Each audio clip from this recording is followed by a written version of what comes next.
Um, some people are in this period of their life where you have prayed about something, or maybe you believe in God for something, but you're in that place where it hasn't happened yet with your physical. I always say, when you pray about something, God has heard you, and even though you don't see it with your eyes, it has happened already. In the spirit realm, it has happened already, and one day you're gonna wake up and that thing you will see it with your eyes. Okay, but this is the thing about it, is that, you know, I was reading this Bible passage, and Paul was talking about how he was talking about basically how this this church had helped him out, and I'm gonna put, I always put in the I'll put in the info description box the Bible passage I'm talking about for you to go read it for yourself. But Paul was pretty much talking about how, you know, he had this church that he had gotten the gifts that they sent him, and I guess this church had blessed him with in some way by providing some things for him. But then he said, you know what, not that I was in any physical want. And I was looking and thinking, okay, obviously this church sent him some things. We will say he needed some things. But he said, he's so casual, he said, not that I was in any physical want, but he was just happy that they had sent him things, because, you know, whenever you give, the person you give will be so thankful and will thank God for you, and basically God will now bless you, for what you've done.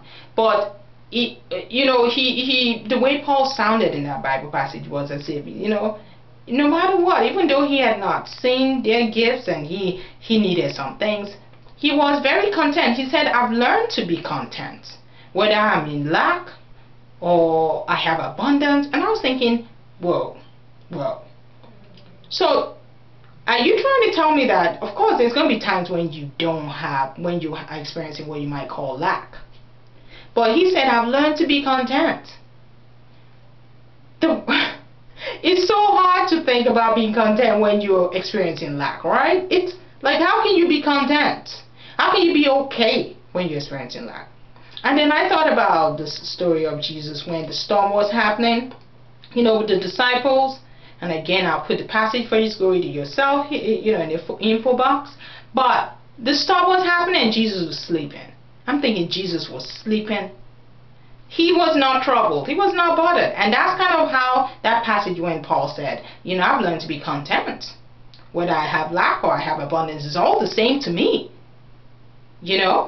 I've learned to know how to handle any of those situations where I'm not moved, I'm not shaken, I'm not distraught, I'm not messed up. And I'm thinking, whoa, wow. How many of us can say we've really truly learned how to be content? Because when things are bothering us, it can bother us so much so that we're thinking, oh, get me out of here. But he had such contentment in God, that God would take care of him so much so that even though he was experiencing lack, he knew that he was going to be okay. He knew that joy would come in the morning.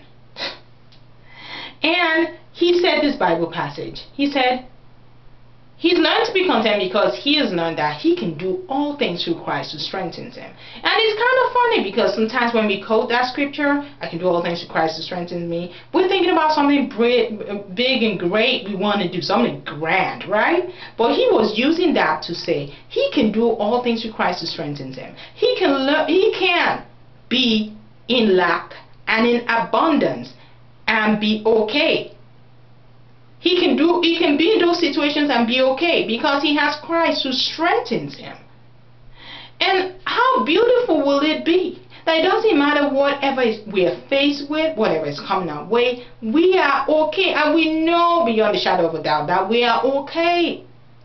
And we know that, yes, the storm is happening, but I can still sleep in the midst of a storm. It takes Christ's strength to be able to deal with lack, deal with not so good situations, and not be messed up, and not be down and out, and not be out of joy. It takes Christ's strength. This is not to say, oh, I can't believe, why are you so down? Why are you so distraught when you're facing this? It takes Christ's strength to be able to say, I'm content, I'm okay.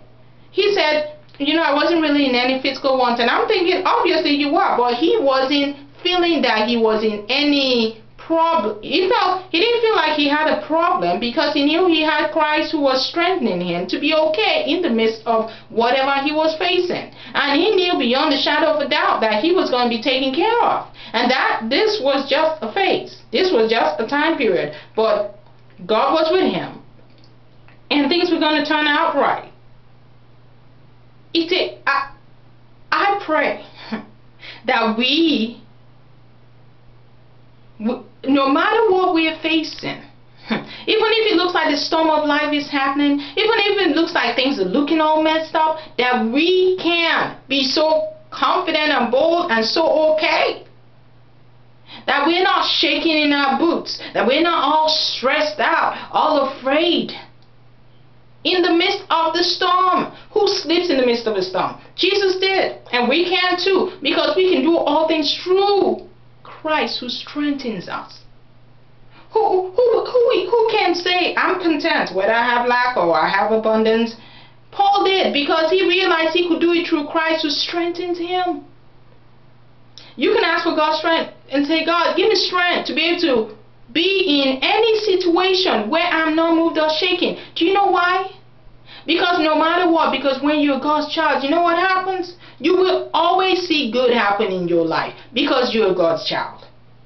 So whenever you're faced with any situation that looks big, bad, and ooh, so bad, you can always know beyond the shadow of a doubt that you're going to come out on the other end good.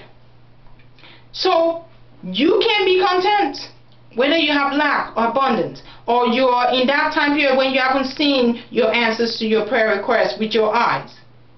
But you're so content, you're so not bothered. I want that for us. So that's a prayer request that you can pray for yourself.